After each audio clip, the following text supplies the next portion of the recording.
हूँ। बेताल की दूसरी कहानी सिंहासन बत्ती सी। कहानी का सारांश। वन प्रारंभ। राजा विक्रमादित्य, जो अपने न्यायप्रिय और साहसी शासन के लिए प्रसिद्ध था, बेताल को पकड़ने के लिए जंगल में गया।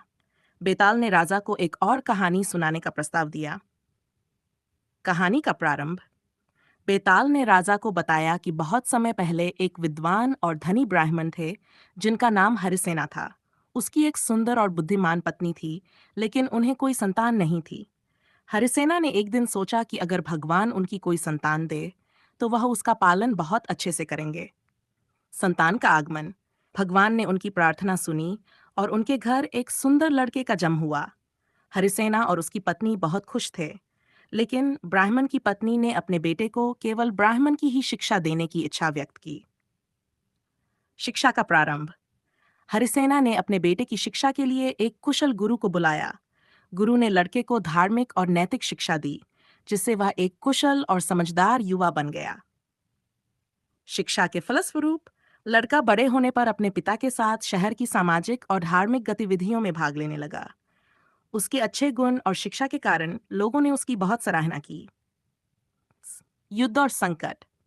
राज्य में एक दिन एक भयंकर युद्ध हुआ। राजा ने अपने राज्य को बचाने के लिए अपने सैनिकों को भेजा, लेकिन स्थिति गंभीर हो गई।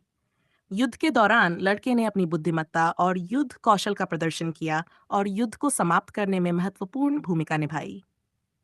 विजय और सम्मान। लड़के की बहादुरी और बुद्धिमत्ता की वजह से राज्य को विजय मिली और राजा ने उसे बहुत सम्मान दिया। हरिसेना और उसकी पत्नी गर्व से भरे हुए थे कि उनका बेटा इतनी बड़ी उपलब्धि हासिल कर सका।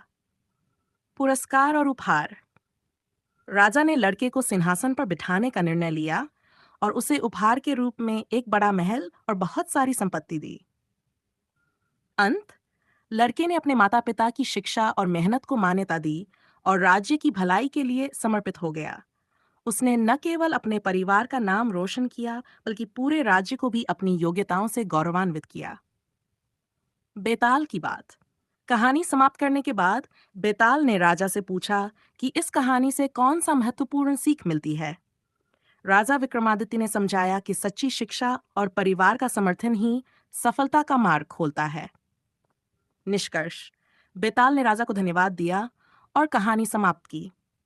राजा विक्रमादित्य ने बेताल को पकड़ने का प्रयास जारी रखा, लेकिन बेताल की कहानियां हमेशा उन्हें एक नई सोच और प्रेरणा देती थीं। कहानी की मुख्य बातें। शिक्षा का महत्व। सही शिक्षा और मार्गदर्शन जीवन को सफलता की ओर ले जाते हैं। परिवार का समर्थन। परिवार का सहयोग और समर्थन एक व्यक्ति की सफलता में महत्वपूर्ण भूमिका निभाता है। साहस और बुद्धिमत्ता।